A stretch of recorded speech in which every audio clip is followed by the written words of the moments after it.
आप सभी का आपके अपने YouTube चैनल पर बहुत बहुत स्वागत है। तो हम इस वीडियो में आपको कक्षा 12 विषय आपका है समाजशास्त्र सोशियोलॉजी, और इसका जो अध्याय है भारतीय समाज में जनसांख्यिकी की संरचना। तो इस पाठ के सभी OT टाइप के प्रश्नों के उत्तर जानेंगे, और आपने ये वीडियो पूरा देख लिया तो किसी भी परीक्षा में आपका एक भी प्रश्न मिस नहीं होगा कि आपको उसका उत्तर ना आए। वीडियो आपको पूरा देखना है, और प्रत्येक अध्याय के 2 वीडियो होंगे। एक पार्ट 1 है, एक पार्ट और दूसरा आपका पार्ट 2 आएगा।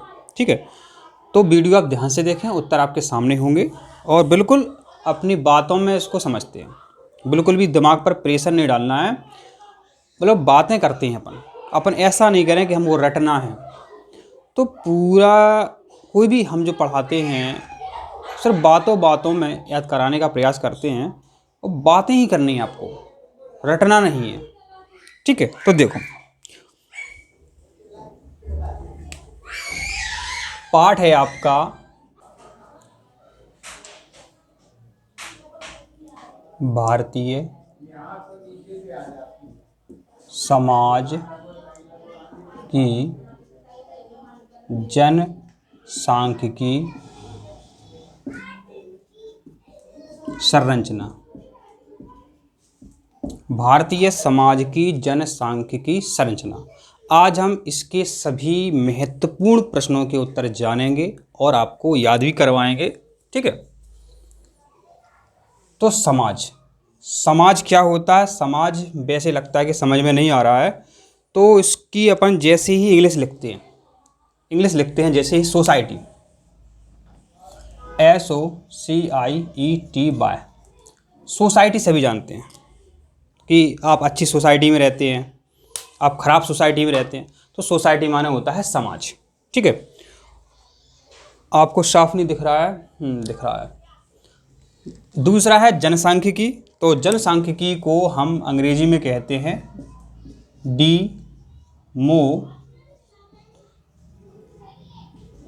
डीमोग्राफी। जो डीमोग्राफी शब्द है 2 शब्दों से मिलकर बना हुआ है। डीमोग्राफी जो शब्द है आपका 2 शब्दों से मिलकर बना हुआ है।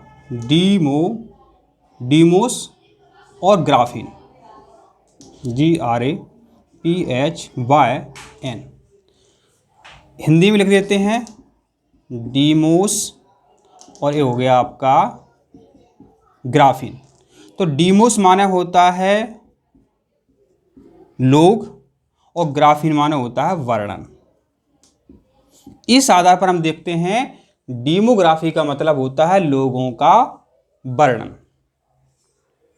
तो इस अध्याय में हम लोगों का वर्णन देखेंगे, कितनी आयु वर्ग के लोग रहते हैं, कितनी जनसंख्या है, और किस प्रदेश की जनसंख्या ज़्यादा है, किस प्रदेश की जनसंख्या कम है, वो सभी चीज़ें इसमें अपन देखेंगे। तो जनसांख्यिकी को हम कहते हैं डीमोग्राफी। डीमोग्राफी यूनानी शब्द से मिलकर बना है, डीमोस और ग्राफीन। डीमोस का मतलब होता है लोग, और ग्राफीन का मतलब होता है वर्णन। तो डीमोग्राफी का शाब्दिक अर्थ होगा लोगों का वर्णन, लोगों का वर्णन करना डीमोग्राफी कहलाता है। इसके अलावा जो जनसांख्यिकी है इसको जनांकिकी भी कहते हैं। इसको क्या कहते हैं? जनांकिकी भी कहते हैं। ये परीक्षा में हमेशा पूछा जाने वाला प्रश्न है, जनांकिकी क्या होता है। ठीक है, तो अभी सिर्फ अपन इसी के बारे में जान रहे हैं, जनसांख्यिकी के बारे में अभी हम जान रहे हैं।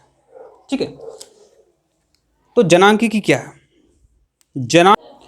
जनांकिकी वह विज्ञान है जो किसी समाज की जनसंख्या, जनांकिकी वह विज्ञान है जो किसी समाज की, कोई भी समाज हो सकता है, तो जनांकिकी वह विज्ञान है जो किसी समाज की जनसंख्या, जो किसी समाज की जनसंख्या के आकार, घनत्व, तथा उसमें कमी या वृद्धि के परिवर्तनों के संबंध को स्पष्ट करता है जनांकिकी कहते हैं। पुनः एक बार और सुने ध्यान से, बहुत सरल है।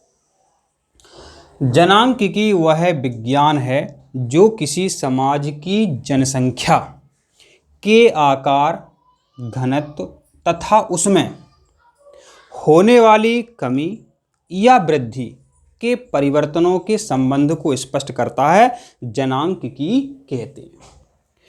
और आप जानते हैं जो जनसांख्यिकी हम पढ़ रहे हैं तो अपन कहते हैं कितने जने, कितने जने, जने माने होता है आदमी, जने माने आदमी, तो इनकी जनगणना भी जरूरी है, इनकी सेंसस भी जरूरी है। तो जनगणना क्यों की जाती है? क्योंकि पता लगाने के लिए कि कितनी आर्थिक स्थिति अच्छी हो चुकी है, जनता के पास कितने संसाधन हैं, किन चीज़ों की कमी है, तो इसलिए जनगणना की जाती है।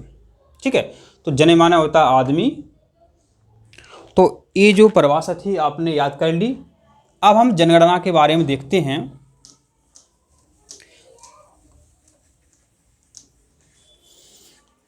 जनसांख्यिकी, तो अब हम जनगणना पर विचार करते हैं। जनगणना तो आप सभी जानते हैं यह प्रत्येक 10 वर्ष में होती है, प्रत्येक 10 वर्ष में एक जनगणना अपनी होती है।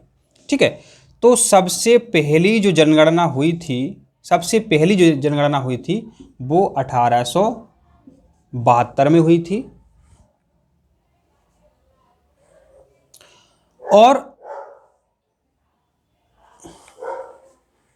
और इसके बाद जो दूसरी जनगणना हुई थी वो 1882 में हुई थी।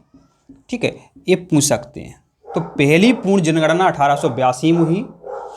उसके बाद पूछा जा सकता है कि 1921 वर्ष जो है ये क्या है, जनसंख्या विभाजक वर्ष माना जाता है, जनसंख्या विभाजक वर्ष माना जाता है। किसको? 1921 को।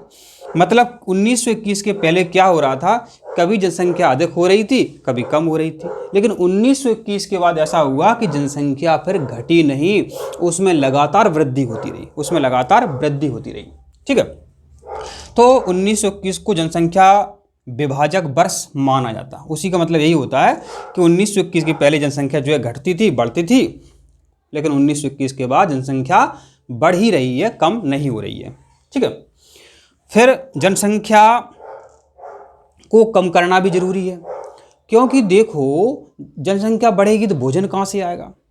तो इसके बारे में माल्थस ने, थॉमस रॉबर्ट माल्थस ने, थॉमस रॉबर्ट माल्थस, इन्हें कौन भूल सकता है?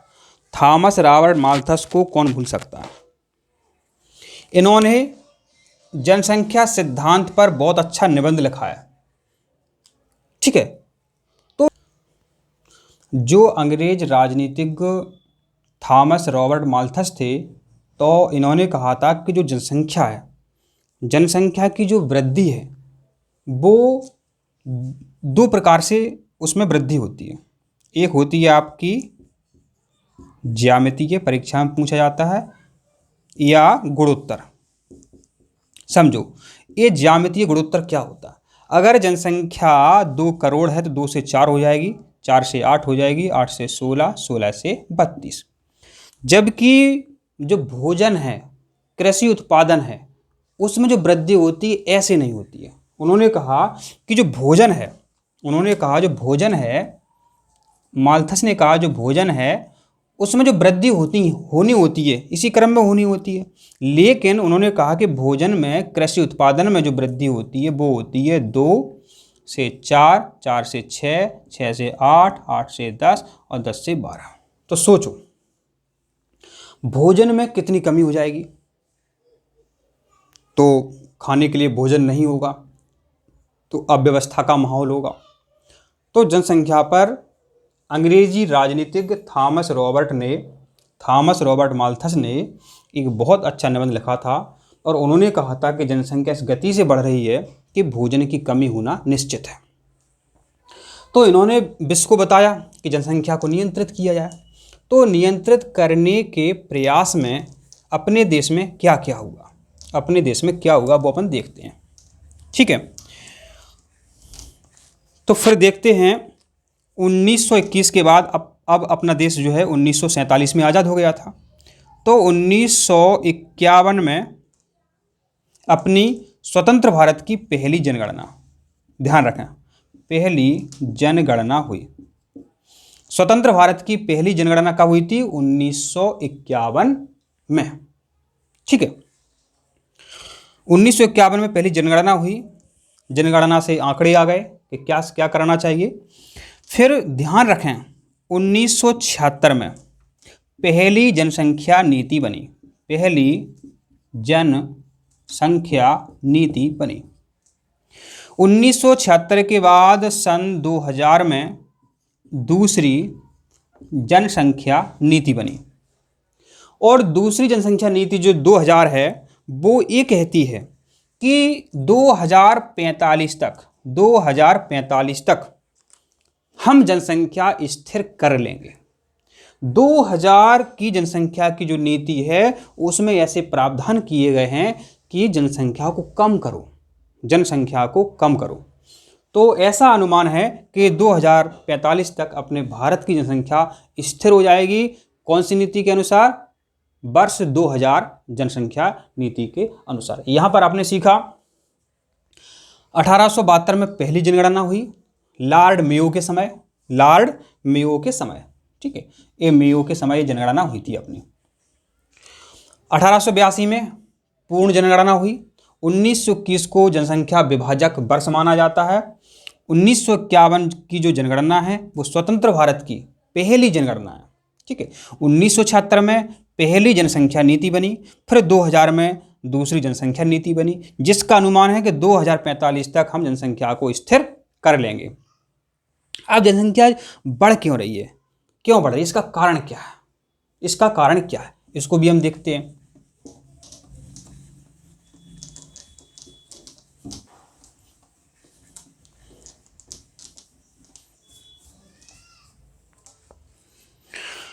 पहले यहाँ पर और देख लेते हैं अपन जनसंख्या क्यों बढ़ रही है, वो तो आप समझेंगे। यहाँ पर हम जानना चाहते हैं कि जो जनगणना है 2001 में हम क्या थे और 2011 में हम क्या थे और 2021 में हम क्या होने वाले हैं, क्या होने वाले हैं। ठीक है, तो 2001 में हमारी जो संख्या थी वो 102 करोड़ थी, 102 करोड़ थी। ठीक है, 2011 में हम 128 करोड़ हो गए। ठीक, अब 2021 में हो सकता है कि हम 131 करोड़ के लगभग पहुंच जाएं। ये अभी का एक वर्तमान का एक आंकड़ा मान सकते हैं, क्योंकि 2021 की जनगणना है, प्रत्येक 10 वर्ष बाद होती है, ध्यान रखें, प्रत्येक 10 वर्ष बाद होती है।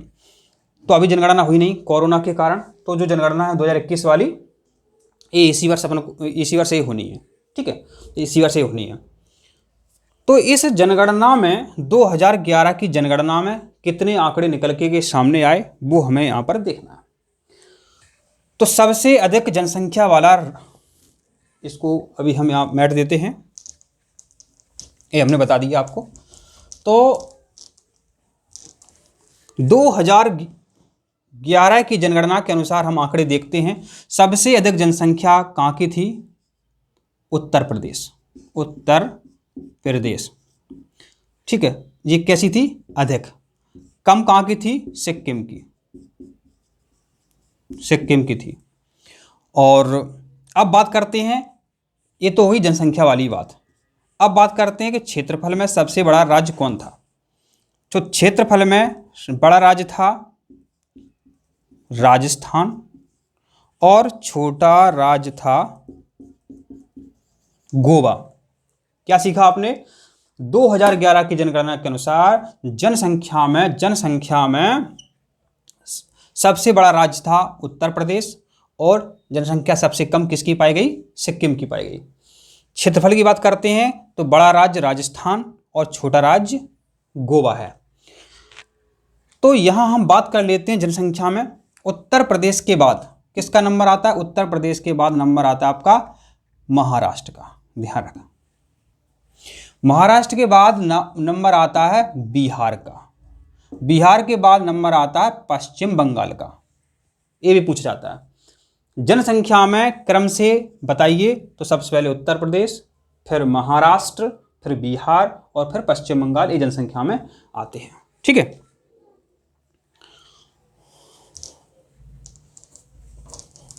और यहाँ और क्या पूछा जा सकता है? और ये पूछा जा सकता है कि ये बताओ, विश्व में जनसंख्या में विश्व की दृष्टि से, विश्व में जनसंख्या में बड़ा देश, ठीक है, तो आप सभी जानते हैं चीन है। जनसंख्या में सबसे बड़ा देश चीन है। हम भारत की स्थिति देखते हैं तो ये दूसरे नंबर पर आती है, भारत दूसरे नंबर पर आता है, दूसरी स्थिति में पहुंच जाता है। सबसे अधिक जनसंख्या चीन की है और दूसरी जो नंबर आता है दूसरा वो भारत का है। अब परसेंट की हम बात करते हैं तो विश्व में हम क्या परसेंट रखते हैं? विश्व में हम क्या परसेंट रखते हैं जनसंख्या में? अगर हम विश्व की कुल जनसंख्या 100% मान करके चलें तो हम 16% हैं या 17.5% है। यहाँ एक कन्फ्यूज़न होगा, कई किताबों में हमने देखा जो यह बताती हैं कि 16% हैं हम विश्व के, और कई किताबें कहती हैं 16% है, कई किताबें कहती हैं कि 17.5% है। इसका जब परीक्षाओं तक देखते हैं इसका सही उत्तर क्या निकल कर आता है तो हम आपको बता देंगे, लेकिन हमें लगता है कि ये वाला सही है कि हम विश्व में 17.5% हैं। लेकिन देखो क्षेत्रफल की बात करो, सोचो क्षेत्रफल की बात करो तो हमारे पास मात्र 2.4% जमीन है। सोचो ये कितनी भयावह स्थिति है, मतलब हम 2.4% जमीन में कितने लोग रहते हैं? 17.5%। अरे चीन की जनसंख्या ज़्यादा है तो क्या दिक्कत है, इनके पास जमीन तो सैली है, जनसंख्या भले ही ज़्यादा है उनके पास जमीन तो सैली है। यहाँ अपने यहाँ उल्टा हो रहा है, जमीन कम है और जनसंख्या बेतहाशा बढ़ रही है। तो जनसंख्या नीति सरकार ने बनाई है तो वो अच्छी तरह से फॉलो हो जाएगी तो जनसंख्या अपनी कम हो जाएगी, इसमें कोई बात नहीं है। ठीक है, तो जनसंख्या में बड़ा देश अपना चीन था, दूसरे नंबर पर हम आते हैं, और विश्व के हिसाब से हम देखें अपना परसेंट तो 17.5% है अपना विश्व की दृष्टि से। ठीक है, अब हम बात कर लेते हैं साक्षरता के बारे में। साक्षरता तो 74% अपने देश की साक्षरता है। सबसे साक्षर राज्य कौन है अपना? तो सबसे साक्षर राज्य अपना केरल है। दूसरी बात, केरल का जो मृत्यु दर वो भी सबसे कम है, ध्यान रखना। केरल भारत का सबसे साक्षर राज्य है, केरल भारत का सबसे साक्षर राज्य, कैसा? सबसे साक्षर राज्य, और मृत्यु दर में सबसे कम है क्योंकि यहाँ बीमारी के कारण लोग नहीं मरते। अभी कोरोना में देखो, कोरोना अधिक फैला लेकिन सबसे कम लोग वहाँ केरल में मरे, ऐसा माना जाता है। तो सबसे अधिक साक्षर राज्य केरल है, और पूछा जाए मृत्यु दर सबसे कम कहाँ की है तो ये केरल की है। अब हम जब यहाँ बात आई है मृत्यु दर की तो इसे भी जान लेते हैं क्या होता है मृत्यु दर, जन्म दर। तो जनसंख्या को बढ़ाने में कौन कौन से कारक होते हैं, जनसंख्या वृद्धि क्यों होती है? ठीक है, तो इसको अपन लिख लेते हैं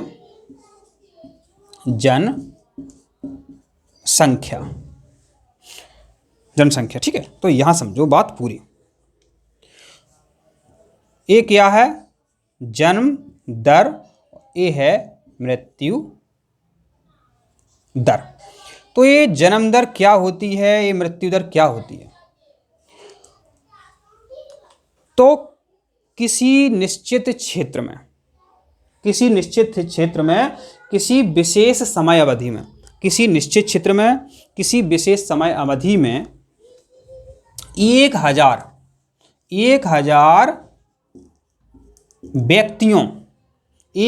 व्यक्तियों पर जन्म लेने वाले बच्चों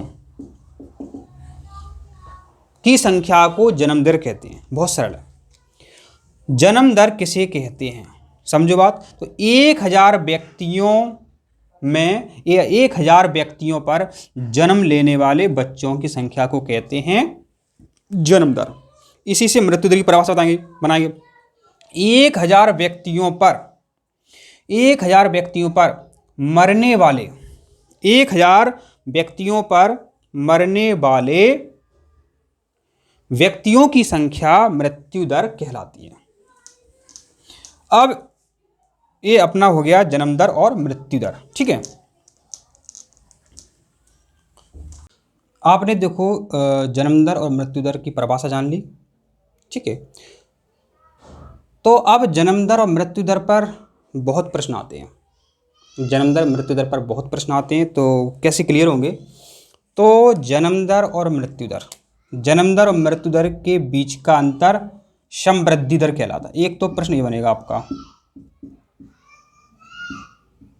क्या बनेगा, जन्म दर और मृत्यु दर के बीच का अंतर क्या कहलाता है, समवृद्धि दर। एक बार सुन लो, जन्म दर और मृत्यु दर के बीच का अंतर क्या कहलाता है, समवृद्धि दर। परीक्षा में पूछा जा सकता है, समवृद्धि दर कहते हैं, ठीक है। दूसरी चीज यहां पूछा जाएगा, प्रतिस्थापन स्तर किसे कहते हैं। एक प्रश्न और बनेगा यहां पर, प्रतिस्थापन स्तर माने कोई चीज कहीं से हट जाए, प्रतिस्थापित हो जाए, लेकिन उस चीज की जो कमी हुई जाने से वो पूर्ति हो जाए, वो प्रतिस्थापन स्तर होता है। समझो पूरी बात।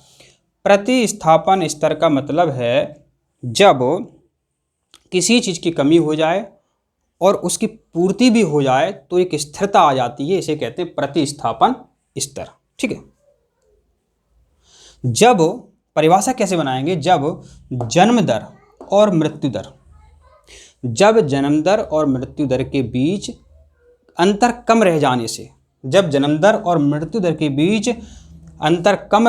से, जनसंख्या स्थिर सी प्रतीत होती है, उसे प्रतिस्थापन स्तर कहते हैं। जब जन्म दर और मृत्यु दर के बीच अंतर कम रह जाने से जनसंख्या स्थिर सी प्रतीत होती है, इसे प्रतिस्थापन स्तर कहते हैं। और पहले क्या लिखा था, समवृद्धि दर, उसकी भी एक बार सुन लो, जन्म दर और मृत्यु दर के बीच का अंतर समवृद्धि दर कहलाता है, ठीक है। दोनों परिभाषा आप याद कर लो और ये बहुत इंपॉर्टेंट है, ठीक है।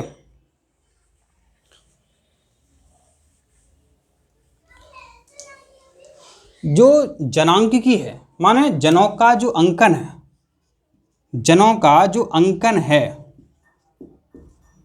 इसमें करते क्या, इसमें विश्लेषण करते हैं आंकड़ों का। इसमें क्या करते हैं, इसमें विश्लेषण करते हैं आंकड़ों का, इसमें विश्लेषण करते हैं या अध्ययन करते हैं, पूछा सकता है। जनांकिकी में क्या करते हैं, जनांकिकी में आंकड़ों का विश्लेषण या अध्ययन करते हैं, ये भी आप ध्यान रखें। जनांकिकी माने जनों का अंकन, ठीक है। अब परीक्षा में एक प्रश्न और आ सकता है लिंगानुपात के बारे में। तो प्रति 1000 पुरुष पर कितनी महिलाएं हैं, ये लिंगानुपात होता है। अपने भारत में अभी लिंगानुपात कितना चल रहा है, 940। सोचो 1000, अगर 1000 पुरुष हैं तो अपने भारत में सिर्फ 940 महिलाएं हैं, ठीक है। तो अपने जो भिंड मुरैना है, यहाँ बहुत कम लिंगानुपात है, मतलब यहाँ तो 800 के समथिंग है। सोचो अपने भिंड और मुरैना में लिंगानुपात की बहुत बुरी स्थिति है। बालाघाट में सही लिंगानुपात है वहाँ पुरुषों से महिलाएं ज़्यादा। अगर 1000 पुरुष हैं तो 1000 से अधिक महिलाएं। तो लिंगानुपात अपने मध्य प्रदेश की बात करें तो बालाघाट का अधिक है, और लिंगानुपात कम कहाँ का है, वो मुरैना का है। ठीक, मुरैना भिंड जो भी हो, मतलब दोनों ही हैं। किसी किताब में भिंड लिखा रहता है, किसी किताब में मुरैना लिखा रहता है। ठीक है, तो ये सभी इम्पोर्टेंट प्रश्न थे, हमने आपको समझा दिए हैं। इसके अलावा भी और प्रश्न बनते हैं तो हम आपको दूसरे वीडियो में आपको बताएंगे। इसके अलावा और कोई टॉपिक छूट गया है तो अभी हम देख लेते हैं क्या यहाँ पर छूट गया है। तो अभी देखो 2021 की जो भी छूट गया है वो अपन यहाँ पर देख लेते हैं क्या छूट गया अपना। देखो 2021 की जो जनगणना होनी है वो अभी 16वीं जनगणना होनी है, एक बात तो ये है। ठीक है, और अभी जो जनगणना का थीम है, हमारी जनगणना हमारा भविष्य, हमारी जनगणना हमारा भविष्य। ठीक है, हमारी जनगणना हमारा भविष्य, ये अभी की थीम है। ठीक है, लेकिन परीक्षा में हो सकता है 2011 का पूछ लें कुछ। तो 2011 का एक शुभंकर था, वो थी प्रगणक शिक्षिका। ये बात हो रही है 2011 की। 2011 की शुभंकर कौन थी? प्रगणक शिक्षिका थी। ठीक है, अभी हमारी 2021 की जनगणना थीम क्या है? हमारी जनगणना हमारा भविष्य। पूछे जाएंगे आपके पास मोबाइल है कि नहीं है, लैपटॉप है कि नहीं है। तो इससे फिर सरकार क्या है, नई नई योजनाएं लाती है। और सबसे कम महिलाएं साक्षर कहाँ की हैं? तो वो राजस्थान की हैं। ठीक है, सबसे कम महिलाएं साक्षर कहाँ की, कम साक्षर, कम पढ़ी लिखी कहाँ की हैं? राजस्थान की हैं। ठीक है, और अब हम और कुछ महत्वपूर्ण टॉपिक देख लेते हैं, जैसे कि यहाँ है कास्ट। ठीक है, कास्ट माने होता है जाति, और जाति को संस्कृत में क्या कहते हैं? जन, माने जन्म। ठीक, कास्ट एक पुर्तगाली शब्द है। कास्ट एक पुर्तगाली शब्द है जो बना हुआ है कास्टा से, CASTA। ठीक है, एक कैसे बना हुआ है? CASTA। तो कास्ट एक पुर्तगाली शब्द है जो कास्ट एक पुर्तगाली शब्द है जो कास्टा से बना हुआ है, और कास्टा का अर्थ होता है नस्ल। ठीक है, कास्ट को अंग्रेजी में जाति कहते हैं, जाति को संस्कृत में कहते हैं जन, अर्थात जन्म। ठीक है, तो जो जाति है एक बंद वर्ग है। जाति एक बंद वर्ग है। ये किसने कहा था?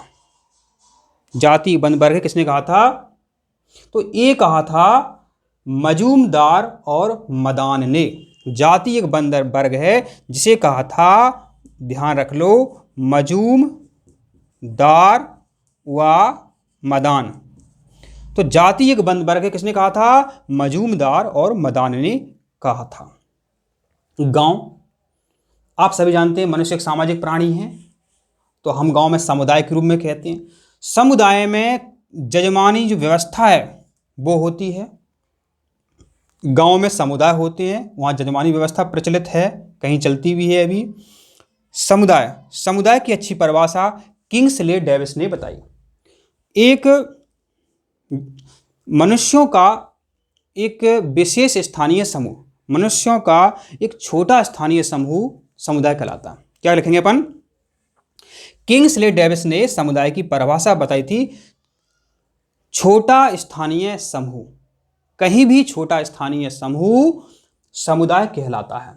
ठीक है, किंग्सले डेविस ने कहा था छोटे छोटे गांवों में जब औद्योगिकरण होता है तो नगर बनते हैं, और जब नगर की और विशाल जनसंख्या हो जाती है तो शहर बनता है। जैसे कि हम बात करते हैं महाराष्ट्र।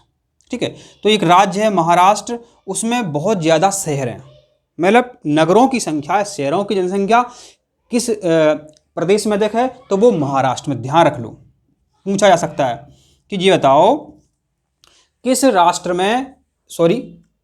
राज्य में शहरों की संख्या अधिक है? तो वो है महाराष्ट्र। ठीक है, शहरों की संख्या महाराष्ट्र में अधिक है। नगर में देख लेते हैं। नगर में जो समुदाय होता है उनमें गतिशीलता पाई जाती है। गांव में जो समुदाय होता है उसमें जजमानी व्यवस्था पाई जाती है। तो नगर में जो समुदाय होता है, उनमें गतिशीलता पाई जाती है। दूसरी, श्रम विभाजन व विशेषीकरण भी पाया जाता है। इसको ध्यान रखो, इसको भी पहले रखो। नगर जो होते हैं, नगर का जो समुदाय होता है उनमें गतिशीलता पाई जाती है, उनमें विचारों का आदान प्रदान होता रहता है, तो गतिशीलता पाई जाती है। और दूसरा पॉइंट है श्रम विभाजन व विशेषीकरण भी पाया जाता है। तो इंपॉर्टेंट बात थी। तो हम आशा करते हैं आपको वीडियो समझ में आ गया है। इसी तरह वीडियो देखने के लिए आप चैनल को सब्सक्राइब करें, तो हम इसी तरह आपको वीडियो लाते रहेंगे। ठीक है, तो आप सभी ने वीडियो देखा, उसके लिए आप सभी को बहुत बहुत धन्यवाद।